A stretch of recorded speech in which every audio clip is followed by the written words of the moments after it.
Ibrahim Traoré looked out of the dusty truck window as the sun slowly rose above the dry land of northern Burkina Faso. The ground was cracked, the trees were thin, and the air was heavy with silence. He was not dressed like a man going to war. He wore simple clothes, a faded shirt, boots worn from miles of walking, and a dark cap pulled low over his eyes. This part of the country had become dangerous. For weeks, villagers had been calling for help. Unknown men with guns had taken over the area.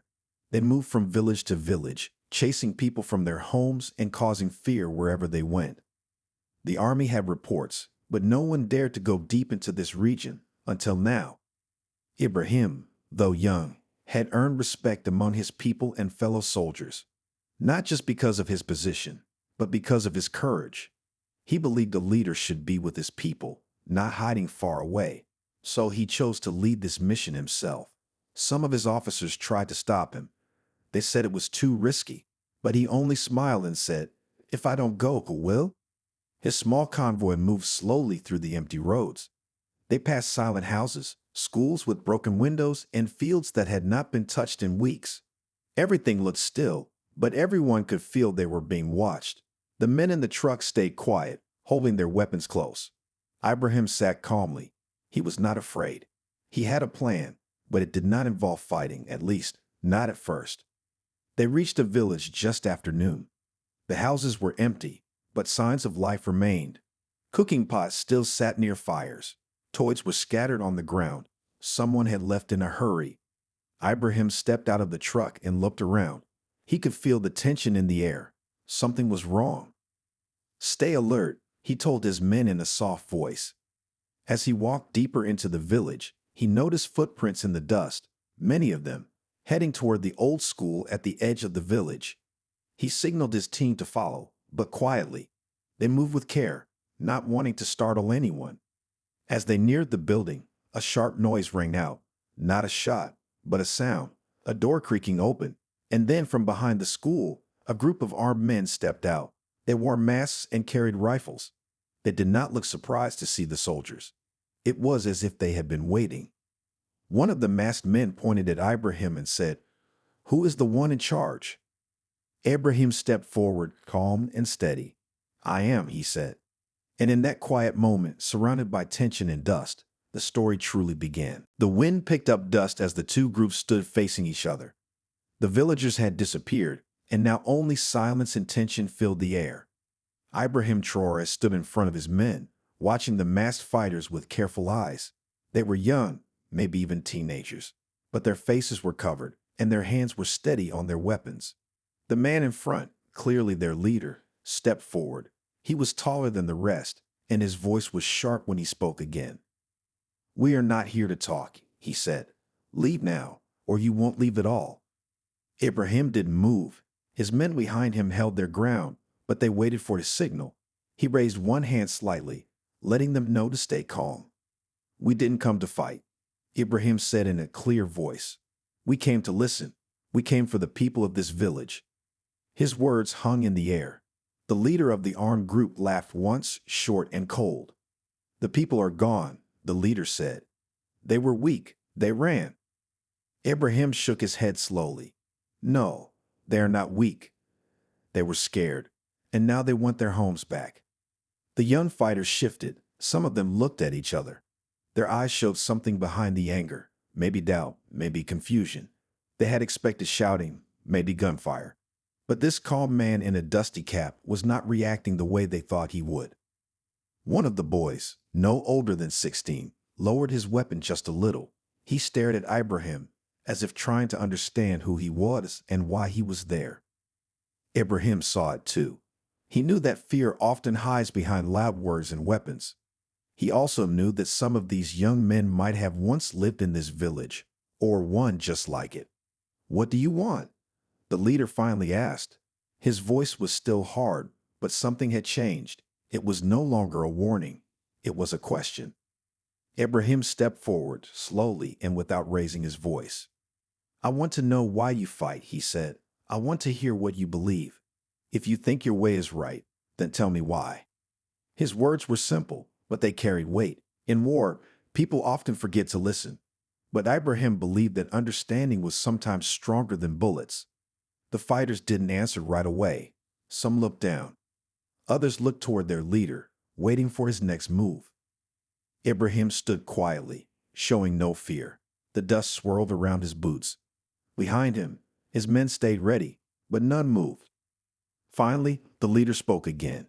"You want to talk," he said. "Then come alone." Ibrahim nodded.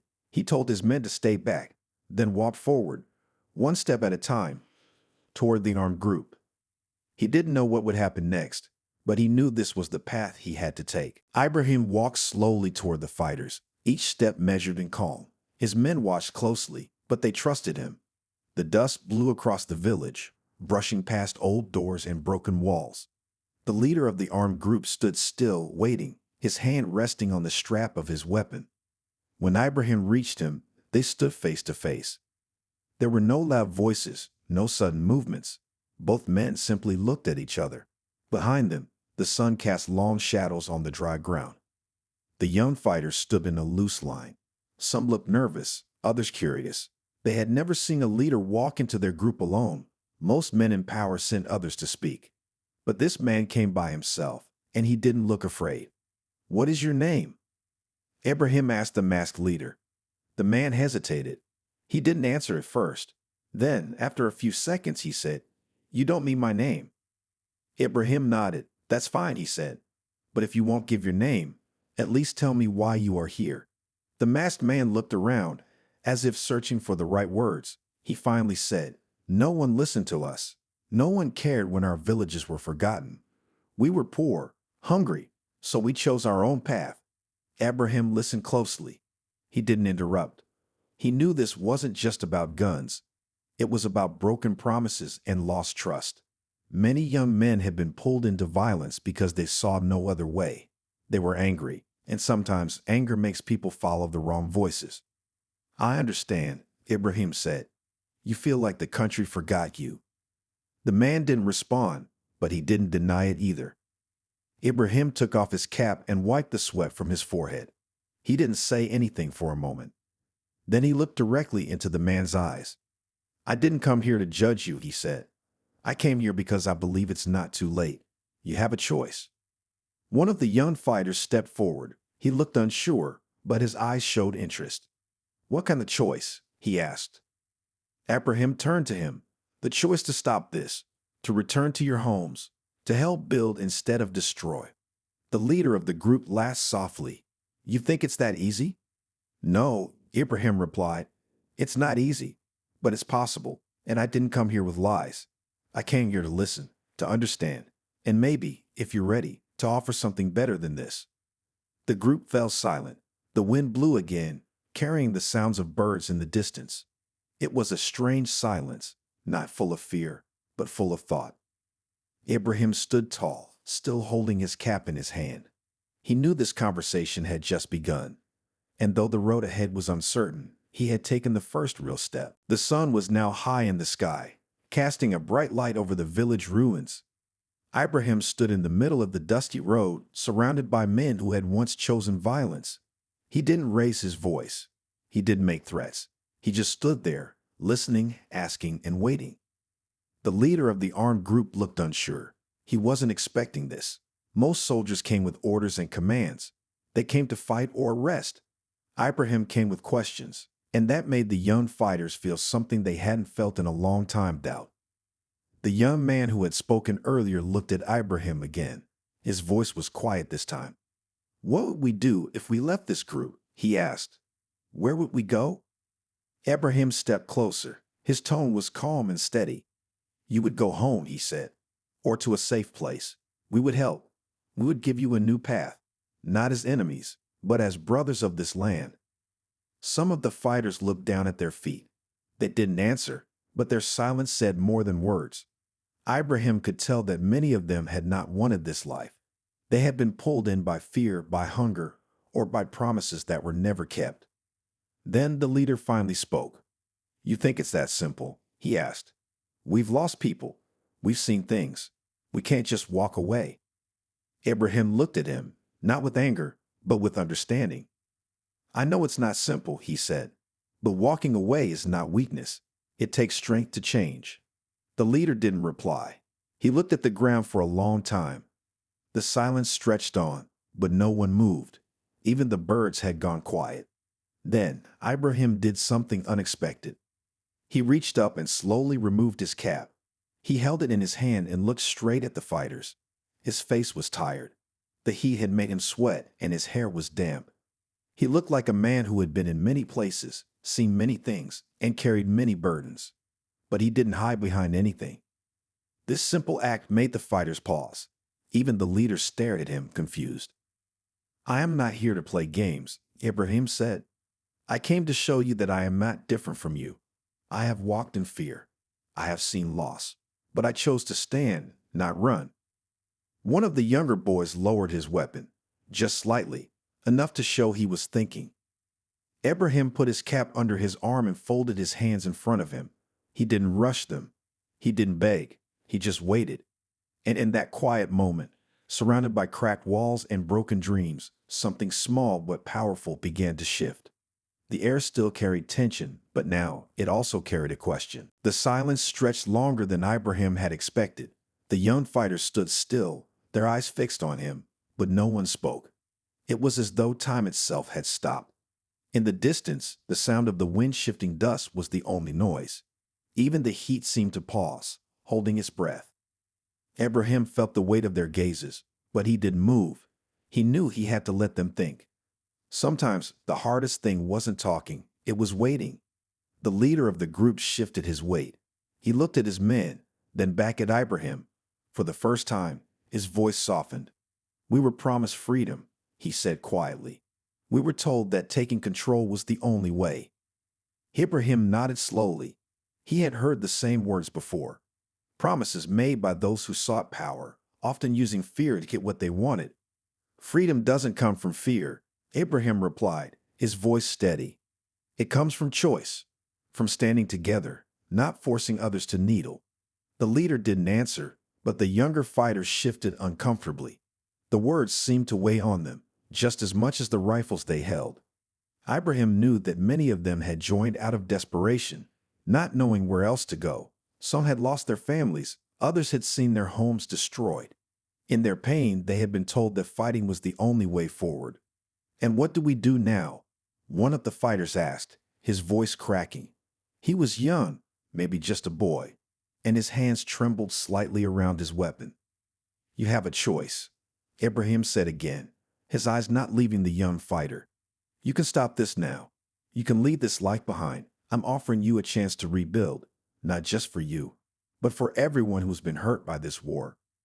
The young fighter's eyes darted around, as if looking for someone to tell him what to do, but no one spoke. They were all listening. "It's not easy," Ibrahim continued. "I know that, but I believe that you can choose a better path, a path where you don't have to carry weapons to be heard." There was a long pause.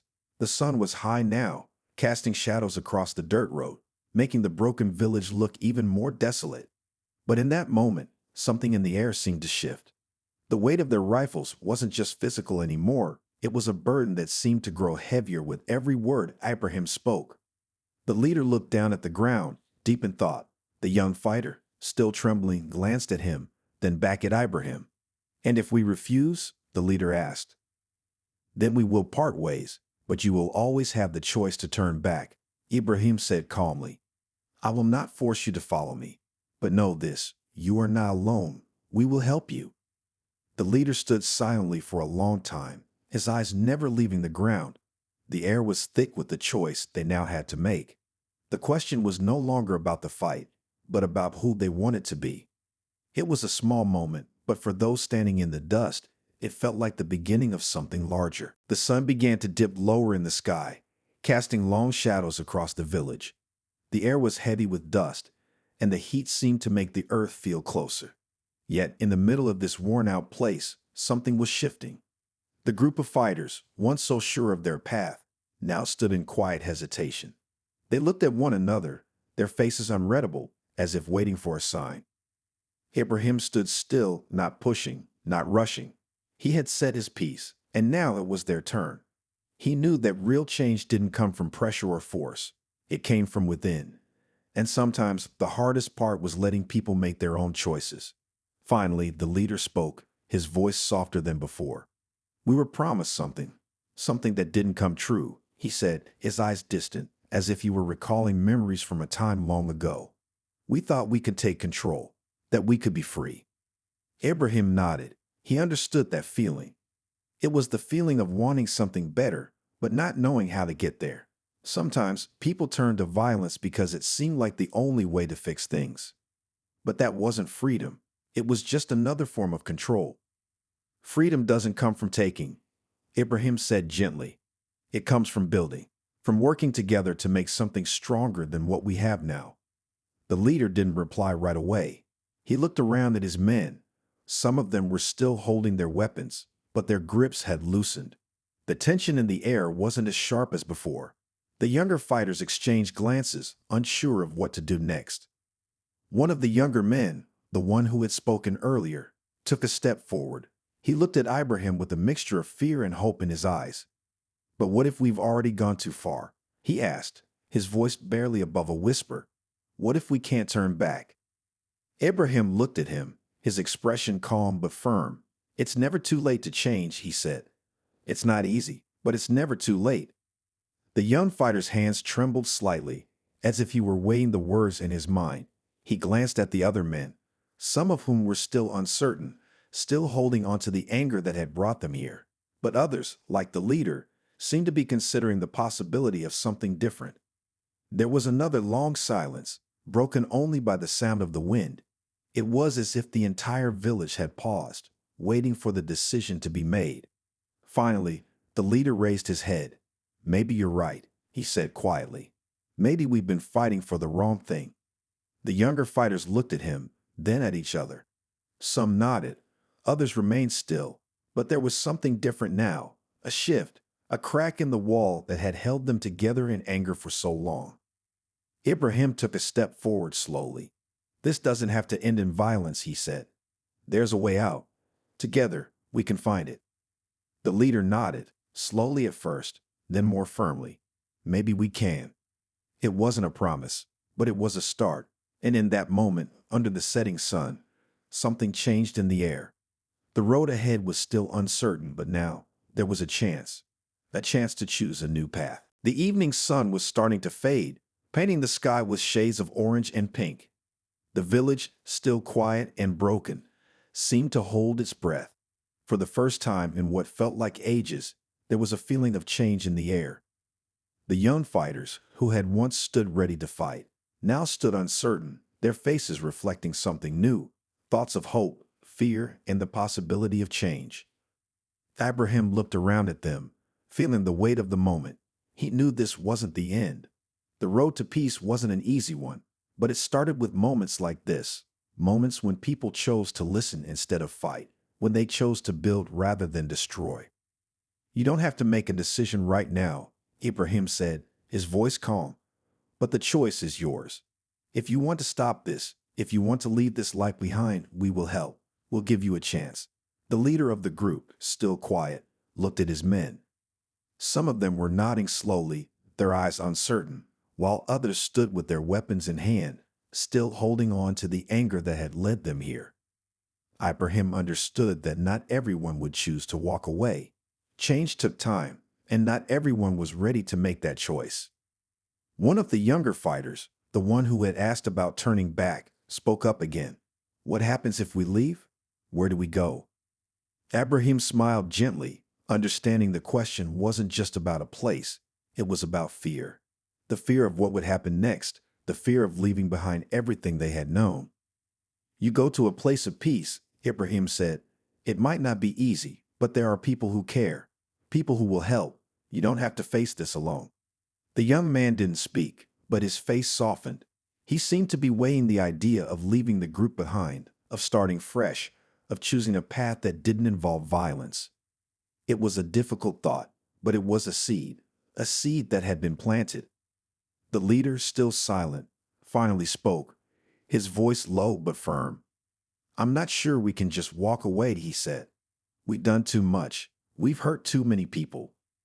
Ibrahim nodded, understanding the weight of his words. I know, he said, but that doesn't mean you can't change. You can't undo the past, but you can shape the future. There was a long pause. The air seemed still, heavy with thoughts and possibilities. Ibrahim knew they needed time to process everything. This was not a decision to be made in a moment of anger or fear. It was a decision that would take careful thought, and maybe, just maybe, they would see that there was another way. As the sun sank lower, casting the village in shadows, the leader turned to his men. He looked at each one of them, and for the first time, there was uncertainty in his eyes, a flicker of doubt about the path they had been following. "We'll think about it," the leader said quietly. And with that, the group of fighters began to move, slowly, back toward their camp. The tension in the air wasn't completely gone, but it had shifted. Something had changed, and for the first time, there was a real chance for something different. The next morning, the village was quieter than it had ever been. The dust hung in the air like a heavy blanket, but the silence felt different now. There were no sounds of shouting or weapons clashing.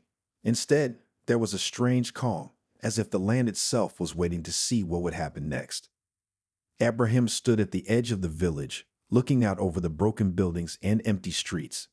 The sun was just beginning to rise, casting a soft light over everything.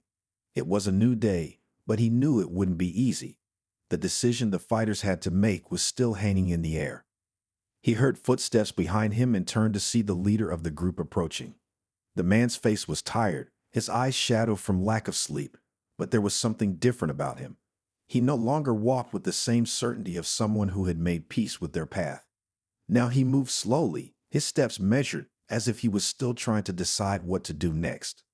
"We've been talking," the leader said quietly, his voice carrying the weight of many things left unsaid. "My men, they're torn. Some want to leave, some want to stay." Ibrahim nodded, understanding the conflict. "It's not an easy choice," he said, "but it's a choice only they can make. I can't decide for them." The leader looked out over the village, his eyes scanning the ruins, the wreckage of homes, and the empty streets. "We didn't ask for this," he said after a long pause. "None of us did. We didn't want to see our families suffer. We didn't want to live like this, but we thought this was the only way." "Sometimes," Ibrahim said softly, "the hardest thing is realizing that what we think is the only way is just another path leading to more pain." The leader didn't answer right away. Instead, he looked back at Ibrahim, his gaze heavy with the weight of his past actions. "But how do we turn back?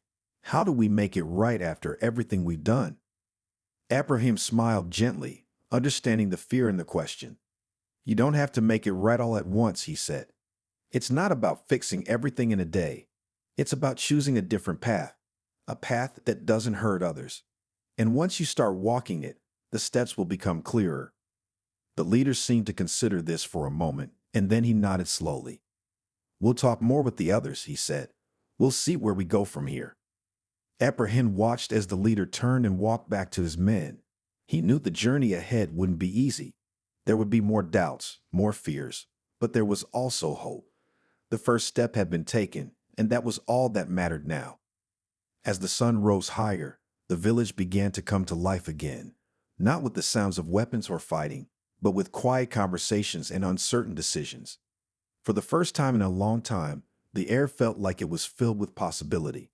It wasn't the end, but it was a beginning. And that was enough.